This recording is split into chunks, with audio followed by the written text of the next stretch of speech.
ভার না, এবার ওই চায়ের কাপ বা মাটির ভারের কথা বলছি না, এবার VAR অর্থাৎ ভিডিও অ্যাসিস্ট্যান্ট রেফারি।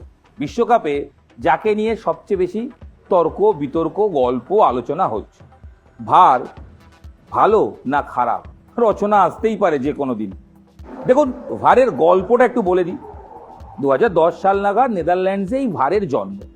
তারা দেখেন বা তারা বিশ্বাস করেন যে একাধিক সিদ্ধান্ত হচ্ছে, যে সিদ্ধান্তগুলো সঠিক হচ্ছে না, রেফারি বা লাইন্সম্যান দেখতে ভুল করছেন, ফলে কোনো টিম অ্যাডভান্টেজ পেয়ে যাচ্ছে। সেক্ষেত্রে ক্রিকেটে যেমন DRS, ডিসিশন রিভিউ সিস্টেম, মাঠে দেখেছেন এইভাবে কোনো টিম ক্যাপ্টেন নেয়, এটাও ঠিক ওই থার্ড আম্পায়ার দেখানোর মতো ভার, ভিডিও অ্যাসিস্ট্যান্ট রেফারি, যেখানে একাধিক ক্যামেরার মাধ্যমে দেখে নেওয়া হবে ফুটবলের যে ঘটনাটা ঘটেছে, গোল হয়েছে কি হয়নি, ফাউল হয়েছে কি হয়নি, অফসাইড আছে কি না, সেটা সঠিক কিনা, এবং সেটা দেখে ফ্র্যাকশন অফ সেকেন্ডে বার্তা চলে যাবে রেফারির কাছে। রেফারি কানে মাইক শুনতেই পাচ্ছে, তিনি শুনবেন, ভার তাকে পরামর্শ দেবে, যাও তুমি দেখো সিদ্ধান্তটা মনে হচ্ছে ডাউটফুল। সে যাবে, দেখবে, নিজের সিদ্ধান্ত নেবে। ভার কিন্তু কখনোই সিদ্ধান্ত চাপিয়ে দেয় না। ভার যে মূল রেফারি তাকে বলে যে এটা মনে হচ্ছে ভুল আছে এটার ক্ষেত্রে, বা এই মাঠের ইনসিডেন্টটার ক্ষেত্রে একটা ফাউল হয়েছে বা হয়নি, এই বার্তা দেয়। তাই শেষমেশ সিদ্ধান্ত রেফারিই নেয়। দেখুন, শুরুতে একটা কথা বলে রাখি, বিশ্বকাপে যে রেফারি নিয়ে বিতর্ক হচ্ছে একাধিক ম্যাচে হয়েছে। সেই শুরু হয়েছিল আলজেরিয়া ম্যাচে, মেসি যখন ট্যাপ করেছিল সেটা কি রেড কার্ড ছিল? সবাই বলেছিল বা বেশিরভাগ মানুষ বলেছিলেন যেটা মেসি বলেই ছাড় পেয়ে গেলেন, রেফারি মেসি বলেই কার্ড দিলেন না, অন্য কেউ হলে নিঘাত রেড কার্ড। আবার একদল মানুষ বলছেন হয় নাকি, রেফারি বুঝেছে, সে তো ইচ্ছাকৃত করেনি, তাই তো সে কার্ড দেয়নি। এরপর ঘটনা প্রবাহ আগেও এগোতে থাকলো, যখন আমরা দেখলাম ওই মিশর ম্যাচে সবচেয়ে বড় বিতর্ক, আর্জেন্টিনার বিরুদ্ধে যখন জিকো বলে ফুটবলারটি গোল করলো, সেই গোল বাতিল হয়ে গেল একটা ফাউলের জন্য।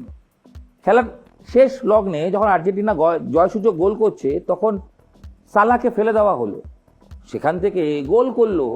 বিশ্বজুড়ে তীব্র প্রতিবাদ উঠলো, রেফারি টেনে খেলাচ্ছে, রেফারি ঠিক নয়। যদিও রেফারি সংস্থার প্রধান প্রাক্তন বিখ্যাত রেফারি কলিনা বলে দিয়েছেন সব সিদ্ধান্ত সঠিক, রেফারি যা বলছে ঠিক সিদ্ধান্ত দিয়েছে।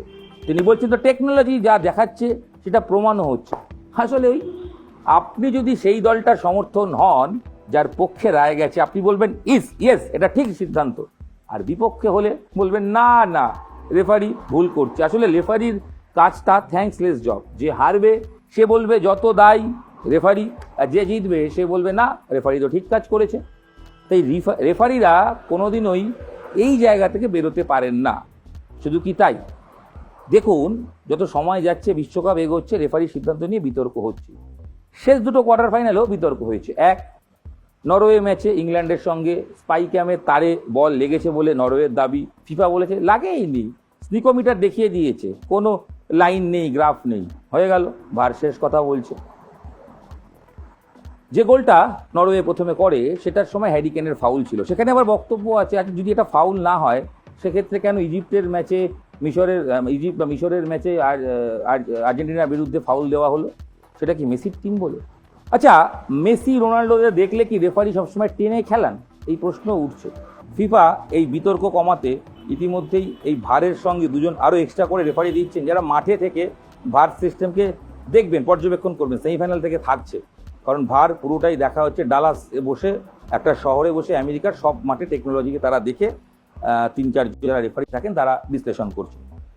ভারের ভূমিকা নিয়ে বিতর্ক ছিল, রেফারিরা বলছেন আছে, ভবিষ্যতেও থাকবে। কারণ দিনের শেষে কোনো টেকনোলজি সম্পূর্ণ নির্ভুল নাও হতে পারে। যেই জিতুক, এই ভার বিতর্ক নিশ্চিত আমি আগামী সেমিফাইনাল ফাইনালের ক্ষেত্রেও থাকবেই। কারণ ওই যে হারবে সেই তো বলবে ভারের ভূমিকা ভুল, সেই তো বলবে রেফারি ভুল। কি মনে হয় আপনাদের, বিশ্বকাপে ভারের ভূমিকা, রেফারির ভূমিকা কতটা ঠিক? নিরপেক্ষভাবে, যদিও সম্ভব নয়, আপনি হয় কোনো না কোনো দলের সাপোর্টার, তাও একটু বলুন না ভারের ভূমিকায় আপনি খুশি কিনা।